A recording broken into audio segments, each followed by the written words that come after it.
first of all, you need to hire someone specifically for this part, because even if there's AI, even if there's automation, it's just not possible for you to do everything. And specifically, if you are running a business where you are doing the, sales calls, you are only handling the team and all these. So yeah, this is one of the things, like just hire a person. Whenever it comes to AI, there's a thin line that you just need to understand in terms of, how to post and what your niche is. You don't want to betray brand trust. Exactly. And it totally makes sense for someone who already is in AI, because for them it would be a great way to showcase their, own case study. So whenever it comes to AI generated content, I think you can always tell that if it's AI generated. Like it totally depends on how the content really looks. Like let's say, for example, even if you are using AI, I feel human brain is still, needed to see that content, to see if there's something else we can add there.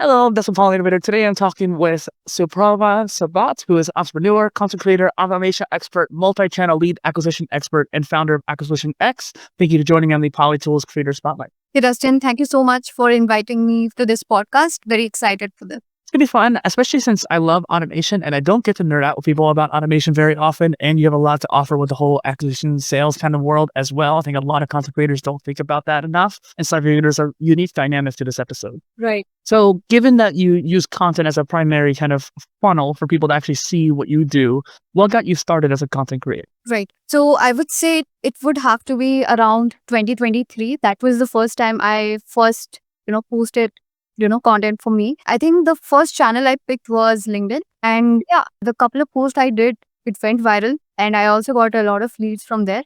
I would say I was lucky enough, because this usually does not happen. And after LinkedIn, I was scared that my LinkedIn account would get banned. And that was the reason I got started over Instagram. Yeah, these are the two primary channel is, what I'm using. But yeah, I think we met on Threads. So yeah, Threads, I'm just for like shit posting, I would say. But yeah. It's funny because a lot of people really sleep on Threads. I've been telling other creators too to go on there. It feels like the first social network for the first time in a long time since TikTok was like actually good. And it feels like a community on there. Right. Exactly. So you would see a very huge difference on the kind of post I post on Threads versus, the kind of post you would see on LinkedIn or even on Instagram. I syndicate my posts to like Twitter, Mastodon, Blue Sky, and Facebook. But even on Threads, I'll be posting like that. The syndication's the stuff I'm scheduling out, but I'll post random stuff on there. Like last night, I was listening to music and feeling very emotionally charged, if you will. So I shared a song that I didn't feel comfortable sharing on Instagram, but I shared it with Threads because everyone on there is super chill. Yeah, exactly. And whenever it comes to Threads, I usually post a lot of motivational quote. Anything that goes around in my mind, I'm just like, but yeah. It's a good mindset to have though, because you should be posting more. I'm always telling people to post more. Plus, you have this mindset of don't put all your eggs in one basket. You started off on LinkedIn and you rightfully so was worried like, okay, LinkedIn could flip on a dime at any moment. And so let me go on Instagram. Is there another platform you want to be on? I was thinking about this the other day. Why isn't she on TikTok? But I also realized that the region probably doesn't allow it. Yeah, exactly. But the crazy thing is, even though I'm not on Twitter, someone has created my account and they're posting my reels there. Oh man. Yeah. But yeah, the next platform, as you asked, is YouTube, because I feel, nothing can beat YouTube. Right. So yeah, that would be my next channel. Do you have any plans in mind for the type of series you want to create on there, given that long form is different than the short form you've been creating? Correct. Actually, 3 of the videos are already ready. So I'm creating like a free cold emailing course on YouTube. People can watch and learn on how to do, what are the exact steps that we follow in our business. That is what I'm planning for now. But yeah, let's see how that goes. I might just interject real quick, because one thing I've been told by so many big creators is if you start a new channel, try to start with 5 videos. That's what they always said, especially since if someone comes to your channel, they like what they see, they want to go to find more from you. Exactly. Throw it out there for people listening. Correct. Absolutely. Originally I was thinking that I'll create like 7-hour course and can just go. But then I realized like if people are like me and I have a very low attention span, like even though I see like a very valuable video, I'm like, okay, I'm going to watch this, but later on. But yeah, I think what I'm planning right now is that the course duration would be same, but it would be on the level of videos. So that's something I'm planning. And then on top of that, too, you could always probably toss that into a clipping tool and make a whole bunch of shorts out of it as well. Yeah, absolutely. Absolutely. So it's interesting to think about how you start off with short form video or like written posts, really, actually, on like LinkedIn. So you have like a written background, you have some video background. So you have intentions more for audio too down the line. Like, out of the 3 content types, written, audio, and video, what are your intentions? What do you enjoy most? Right. I would say LinkedIn is something, I do it specifically to get more leads. I mean, that's the reason, one would use LinkedIn. Otherwise, doesn't make sense, right? Now, on Instagram, I don't really have any goal as of now. Like, my goal is to just, build my personal brand, share my knowledge with people, because I know a lot of folks, because I get, a lot of DMs on a daily basis, that a lot of folks, they see my videos, they get inspired, and they also apply some of the techniques I teach. So yeah, that is like one of the things I do. So I would have to say that Instagram is something that I really enjoy, as as passive, you can say. But yeah, LinkedIn is more of a client. So the question I was really kind of gearing towards is the content mediums themselves, like written, audio, and video. What was the drive? Is it just because, like, okay, video does the best right now, or do you actually really enjoy being on camera? Like, what is like your personal angle to it? Got it. So in terms of videos, I don't really enjoy being on the camera. It's just something, I realize that I need to be out there. So that's the But yeah, I don't really enjoy, like, if there was a chance for me to not show my face and just, run the business, be chill, I think I would do that. But yeah, I'll be honest, like, when I was starting out, it was honestly very much draining work. But as I started posting couple of videos, I realized that I have started, enjoying it. So yeah, it's a win-win situation now. It is also kind of like the halfway mark too, where you don't have to show your face on the podcast, for example. You could just like start talking into the mic and talk about that. There's also like newsletters. I know a lot of people of your kind of like background, like automation and that like acquisitions, they make a lot of blog posts, for example, and that's generally kind of what's going on there. I don't know if that's oversaturated, but Yeah, I think blogs are taking a comeback with AI-generated blogs specifically, because I've been seeing like a lot of tools, a lot of folks, a lot of new agencies coming around that. So yeah, I think it can become a huge thing in the next coming years if we look about it. as a writer myself, I'm always pretty apprehensive about using AI when it comes to writing my posts. I might use that, maybe make an outline, but for the most part, just for like an idea. And maybe I hate doing like descriptions. So I'll just take the blog post and make a description out of that. Like, I'll automate that part because I hate that part. But the actual post itself is generally never like written with AI. And even if I come up with a post with AI, I'll generally respond to it with my own 2 cents and basically make a combined kind of a thing. So what is your thoughts on that, given that AI and automation's very much part of your background? Right. Like, I think it totally makes sense what you just said. But yeah, in the terms, whenever it comes to AI generated content, I think you can always tell that if it's, AI generated. So yeah, like, it totally depends on how the content really looks. Like, let's say, for example, even if you are using AI, I feel human brain is still, needed to see that content, to see if there's something else we can add there. So yeah, this is something I would say, like, we do produce a lot of AI content. We make sure that these content does not look like it's AI generated, or at least it's valuable, that people don't Yeah. mark it as spam. So yeah, I think both ways, you just need to see where goes where, or like what goes where. And personally, I'm not anti-AI. I know some people really are. So there's a really fine line between people who love AI and people who hate AI. And I'm somehow in the middle. So like, I use AI all the time. So I'm bringing that up because I know a lot of people who might see this, they might be very creative and they hate AI. There's other people who might see this who love automation and love making content, but they want to expedite it and use it as an amplifier. And so that's kind of where I was wanting to make sure I get your opinion on this as an expert on it, on automation especially. I just wanted to make sure like people can get a greater understanding. Right. Yeah, totally makes sense. A lot of people, even some of our clients that we work with, are against AI. So what I've seen is that there's a age generation gap.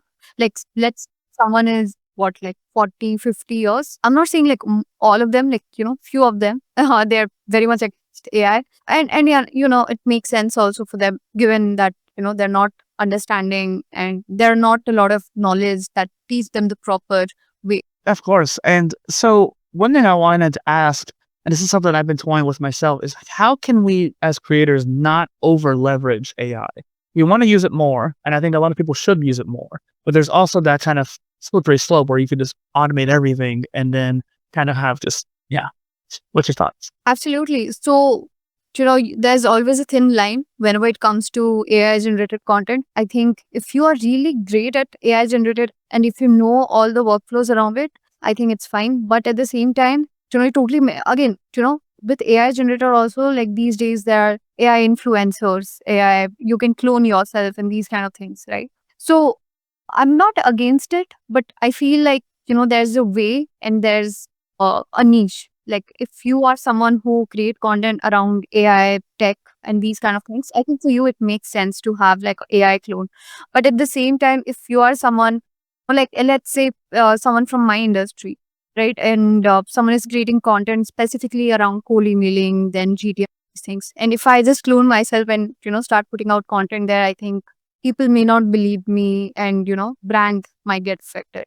So yeah, I think whenever it comes to AI, there's a thin line that you just need to understand in terms of, how to post and what your niche is. So yeah. You don't want to betray brand trust. Exactly. And it totally makes sense for someone who already is in AI, because for them it would be a great way to showcase their, own case study. So moving on, we'll talk about AI later down the line too. Did your freelance background lead into your omnichannel content creation? Right. So yes, I did started as a as a freelancer, and multi-channel is something I started when I started my own agency. Now with freelancing, what I realized is that you can only do so much, and you always need a team.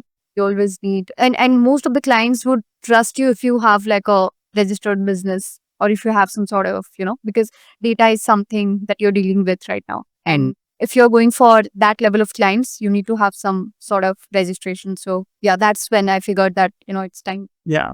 And so what was the motivation behind your company then, Terrace? So in terms of motivation, I'm not sure if it was motivation or it just, happened, because I'll tell you, like, I didn't really plan on, doing lead generation. Like I just started posting any random content I found on YouTube, and I'm like, okay, these kind of content are working well. Let me just create like a couple of LinkedIn posts around it. And I did. It went viral, and I started getting leads there where people wanted that for me to generate leads for them. And then I figured like this is something that I'm getting, even though I'm not selling this. So maybe I should do something around. And it just started happening then one by one, one by one. So it just came to me. Seems like you have that eye for opportunity. Yeah, exactly.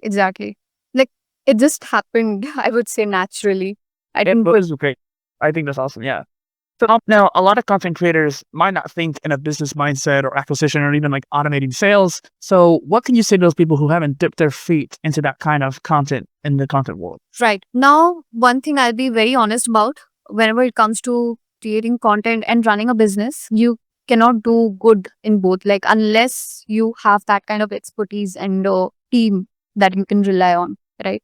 Because I'll tell you, a lot of content creators that I know personally does not have a very good business, and I know a lot of solid businesses out there who just don't know how to create content. And even if they do create content, they just lag behind because of the tight schedule. And this is something even I'm facing on a regular basis.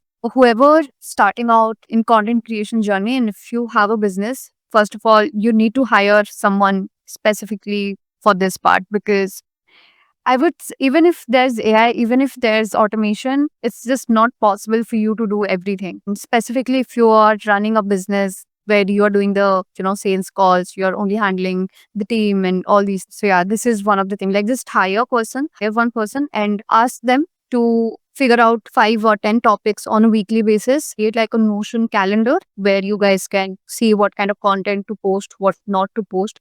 And then you can validate based on AI, like these are the content topics that has like a virality score. And right now there are like a lot of AI tools, I think, that does this, depending, of course, on the channel. Yeah, like just hire someone. This is something I would suggest. Like AI is great, but you need to hire someone. It's interesting take, because as someone who has always been a business person at heart and also content creator for a long time, I tend to try to do both, but you only have so much time of the day. So even if you have the skills, you don't necessarily have the time or energy to do so. And then on top of that, most people don't have the skills. Like there's time, it takes time to take that skill acquisition. for either topic. Exactly. That's what I'm saying. So let's say, for example, if you are a really good content creator, hire someone for the business part so that you can focus more on the content and become the face of it. But if you are really good in terms of business, hire someone for the content so that, all you have to do is just read the script, say it. And I think a lot of time, even if you're not good at it, you can still become good at it, right? But if you don't know how to run a business, that becomes a little bit of task. So that's what. Yeah, there's a little bit more risk when it comes to having a business. With content, you can kind of make mistakes and not have as much negative results. Exactly. I think content is something you would learn the more you shoot. You will not know from day one. Right? It takes like some time. Something that Roberto Blake talks about a lot, and I've taken it and talked about it a lot on this channel, is that you need to be making like I think it's 100 posts. Like once you get to 100 posts, that's when your skill really kind of cements a little bit more. And even then, you still have a lot more to learn. But after doing 100s, when you kind of start finally making progress. Absolutely, absolutely. And in terms of content also, I've seen like a lot of people, they will try to start from scratch and, put so much of their energy, even though they have never created content. Like the best format is to just check what is already working, take your own input, add it to the hooks and just, create your own post. So that's always work. How many short form videos have you made at this point? I know when I was scrolling through, there was a lot. So videos as in like in terms of like Instagram, for example. I think it would be around 100 or 50, 100 around maybe. Yeah. So I was even thinking too, with your new channel, you could always just repurpose those old videos that you have on there and stuff. Are you already planning on that? Yeah, actually quite times I do repurpose, but for me, like my mind is always running on new ideas, new this, that. Then I do some brand collabs also there. So yeah, I didn't get a chance, but yes, this is actually a good idea. I do this on LinkedIn all the time, but yeah, for Instagram, I've not done. It's interesting to think about too, because we were talking about regions earlier, and earlier this year, TikTok was going to get banned in the US, and I still wanted to post on there. Even if I wasn't necessarily able to go access it myself in this region, it was one of those things where the tool I use is, in a different country. And so like it's based on a different server. So theoretically, the posts that I schedule to it will still go to TikTok, even despite the fact I'm no longer able to access it myself. And I was thinking, like, I wonder if there's a way for you to access certain platforms like that through a kind of proxy. So you can still syndicate the stuff you're already creating. Yes, actually. For TikTok also, like someone is not in India. I think TikTok, these guys, let's say if your client base is in US, you can of course create a lot of TikTok videos, because first of all, what happens with Instagram is that it will show you to the people who are nearby, right? Now, if you have clients in US, then I think TikTok could do really, really well. So yeah, proxies are there, VPNs, you can use anyone, and you see like thousands of videos on YouTube already posting about how to do this. And I think a lot of folks are doing this.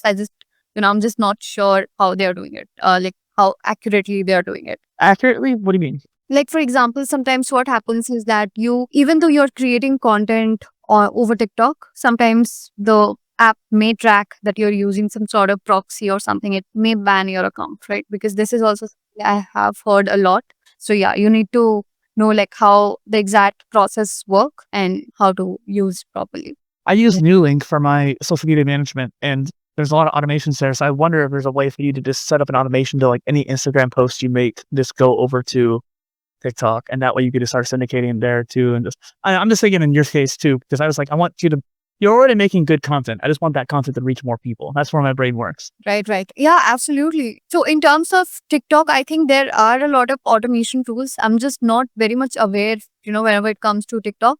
But yeah. We'll talk. Now, I mean, we can talk on the shop too, because that's one reason why I like the shows. We talk tools, we talk shop, as they say, about the content creation business and the things that we're doing. So one thing I love to ask on this show too, actually, is what tools do you use for content creation or repurposing? Like, what do you really like to dig into? Right. So in terms of tools, we are currently using Fluwith. So they have like a very solid, AI agent tech database. We have also created a lot of AI agents there. So yeah, that is one of the major tools, because what we have done is we have created our own knowledge base there. And what did we do it? We basically collected all the best performing posts in the past for us, for other creators in similar niche, then some of the hooks, then the database, like client calls. So you can say like at least 100 or 200 data we collected, we created this agent, and that is one thing that we use for ourselves, for LinkedIn, for Instagram, and even for YouTube for scripting purpose we are doing it. So the agent also, like, they have a very nice Chrome extension that you can just install, and it also scrapes, it goes through any kind of profile. It sees if this is something, like, this is the kind of post that's going to work, if this is the post not that's not going to work. It's really amazing tool out there. What was the name again? Flowwith. It's Flow. like, yeah, I'll send you the tool link. Yeah, so I can put a link down below. I was curious too, what else do you use? Like, do you use Canva? Do you have a social media management tool as well? Do you, yeah. Yeah. Or is it- So for scheduling, we actually don't use any tool. We have 2 team members right now who do native. So I only do the post. So yeah, we don't use any scheduling tools, because in my experience, these guys, like these tools, they actually hamper your growth. Like, they'll not get you as many reach as possible. So yeah, we don't do that. Apart from this, yes, we do have a video editor and a graphic designer, and we use Figma, Canva in terms of creating the graphics. In terms of videos, I think there's this two tools. I don't remember the name. I'll have to ask the editor. But yeah, That's fine. we do use these kind of tools for the editing and creation purpose. But yeah, mostly all the research, all the content creation, everything is done in just Fluid. So we just need the second part. And yeah, we also use Stella for all sort of creation of video. So that's also quite good. That's one reason why I loved asking too, because there's always some kind of unique tool like that where a lot of people might be very curious about it. The one thing I always loved, like when I saw a YouTuber that I liked, I'm like, what tools do they use? Like, are they using DaVinci, or using Premiere, or are they using Canva, or are they using Adobe Photoshop? Like, what do they use? And so that's one reason I had that question on this show, because I just want to know, what do you guys use on a daily basis? Yeah, absolutely. You should check them out, because it's amazing in terms of, because see, even though we have trained the tool and created our own knowledge base, the tool in itself, they have trained it so well. So yeah. Are there other ways that you're using Notion too? Yes, we do use Notion. We use Airtable specifically for the content calendar part. If you just search Airtable content calendar, you'll see like a template made. You can just use it. You can also connect it to your social media channels, because in my experience, I've noticed that Airtable is still better in terms of scheduling in compared to any other tools out there. So yeah, we also use Airtable sometimes, not a lot of times, for the posting. But yeah, mostly these are the tools. So Airtable for the base and the automation part, Notion for the basically, how do I say, like the ideation, scripting. So everything stays in put. Then Flowwith for the content creation part. Then Canva, Figma. Then there was some editing tool, I just don't remember, and Tela for the video part. So yeah, these are some of the tools that we are using right now. Since you're on Instagram a lot, do you ever mess with Instagram edits at all? Yeah, actually, like I was having a hard time, to look for a video editor. So I thought, let me just create my own videos this time. I'm gonna teach myself things. So yeah, I did do it, and that video I think has around 500K or something views, and I only edited it using edits. So yeah, It does do a little bit of a boost in the algorithm. And you were mentioning earlier how social media management tools kind of hinder you. To my knowledge, it's about 8 to 10% of a damper if you're using a social media management tool. Yeah. Just for me, for example, in videos like this, I'll generally get 1, 2, or 3 dozen clips. Manually scheduling all like dozens of clips doesn't really quite calculate, especially across the amount of platforms I'm doing. So like I kind of have to use the tool, but if you're just you're more of an optimized approach to it. But when you look at your videos, it's highly edited, it's highly like specific, and you're having very good timing on things too. Whereas like clips are kind of more loosey. Right. And whenever we create content, we just have this in mind that this content needs to go viral. Like, even if it's not going viral, like, we need to do something about it. So yeah, that is the main goal for us to create content also. What's your most successful post, do you think? So it depends on platform to platform. If we talk about LinkedIn, I just recently created one around Gamma, N8N, and I think Airtable. So that post did really well. In terms of Instagram, it's been a while. I'm just not focusing so much there. So my reach has also dropped down a little. But yeah, so that was one of the posts I would say that went viral. That's awesome. And I definitely think that N8N is really slept on, because on the PolyTools database that I have, speaking of which, I actually made it on Notion, moved it to Airtable, moved it to NoCodeDB. Now I moved it back to Notion. Airtable and NoCode, I mean, if you have enough database items, they charge you. And I just, I got past 1,000 items and I was like, I'm not paying for Airtable $50 a month or whatever it was. But Yeah. the thing about how like N8N is way better than like Zapier, but not as many people know about it, surprisingly still. Yeah, I would agree on that. Like earlier, not a lot of people would know about N8N. People used to use Zapier than me. Mm-hmm. In the recent times, almost everything you would see, it's built on top of N8N, and a lot of folks are moving away from Zapier to N8N because of how costly these AI platforms are. Because we have used Make, Zapier, then right now we are also on N8N. So yeah, that's what I'm saying. Like a lot of folks who used to use these tools, but now they're all shifting towards N8N. And Zapier was always so expensive too. Like you get like 3 zaps for free, or like 5, I think, on the paid plan.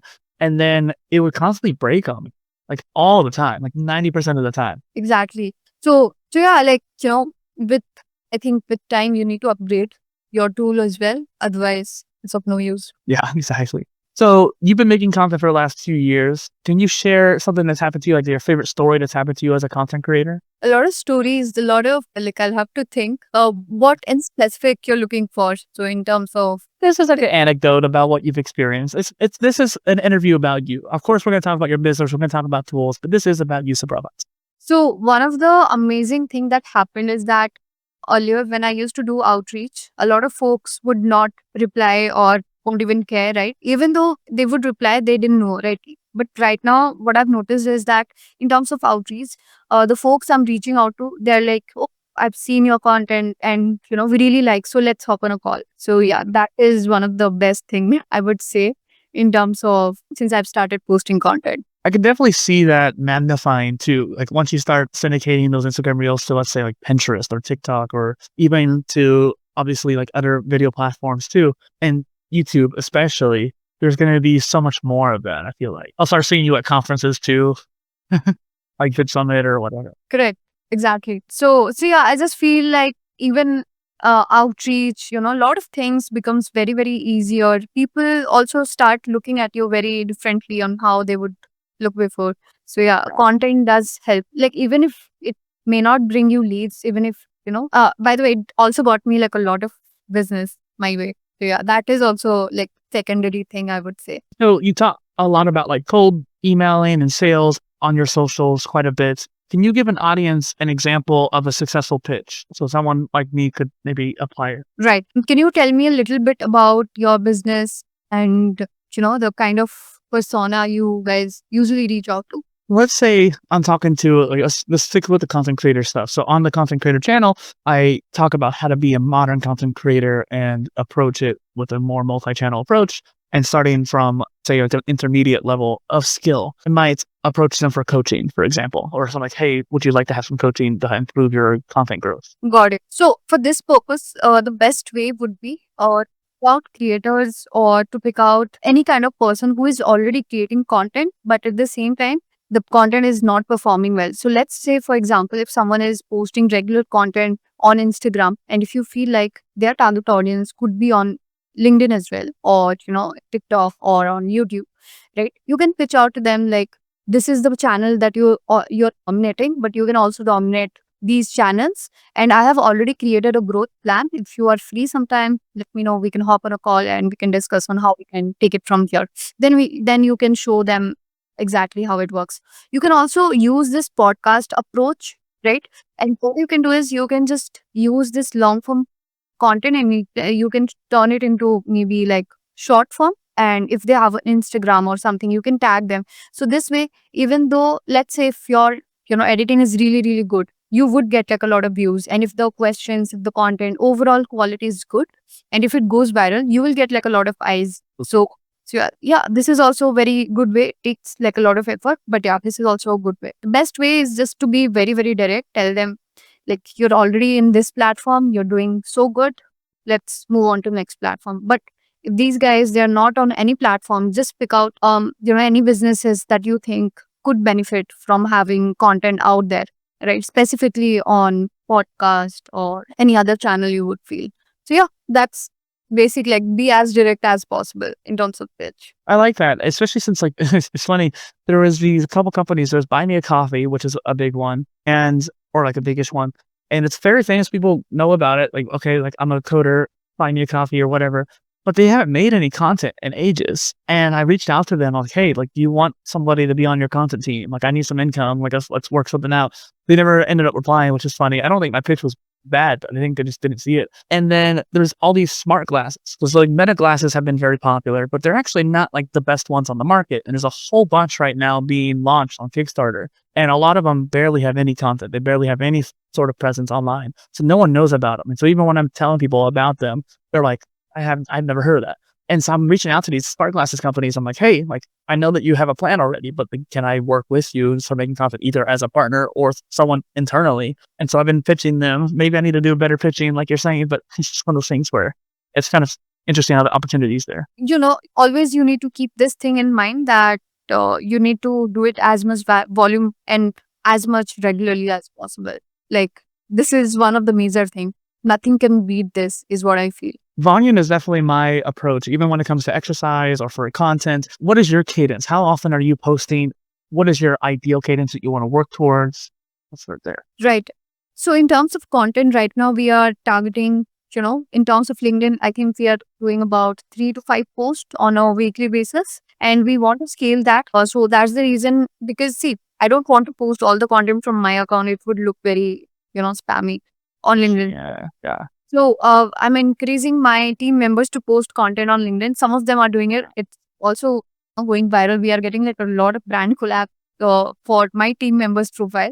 So yeah, this is one of the things that I'm planning on doing, like having as much team members as on board. Specifically, I think I have a goal of at least 10 people by the next quarter posting content for my brand over LinkedIn. Another thing that is, YouTube and Instagram, because right now on Instagram, I'm just not getting that time to create content. Is just such headache. So yeah, that is also something I want to, post on regular basis. And YouTube is something I want to start. Like, even though I get like 100 subscribers, I don't care. Like, I just need to start. So, yeah. The subscribers don't really matter. What matters is that you end up just keep pushing for it. And there's also a matter of repurposing too. Like maybe you switch from this highly edited optimized style. Maybe you keep it. I don't know. It's up to you, obviously. But if you start making a lot of posts on YouTube that are long form, then you could trim those down into short form too and have a much more easier process. Exactly. That's what, I'm also thinking.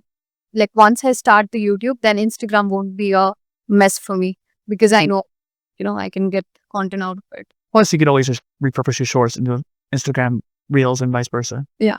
So what do you have coming down the line that you're looking most forward to? That's going to take me some time to think and answer you. Obviously, YouTube is a big deal. Down the line that you're looking forward to. Like, I'll have to, but this is a very... It can be personal too. Like, it doesn't have to be content, it doesn't have to be business. It could be personal. It could be like, oh, I'm going to get this achievement or something like that. Right. So I think like I started creating content because I thought, like, because I used to watch a lot of LinkedIn creators create content. I would feel very, very inspired by them. And I'm like, I should also do this.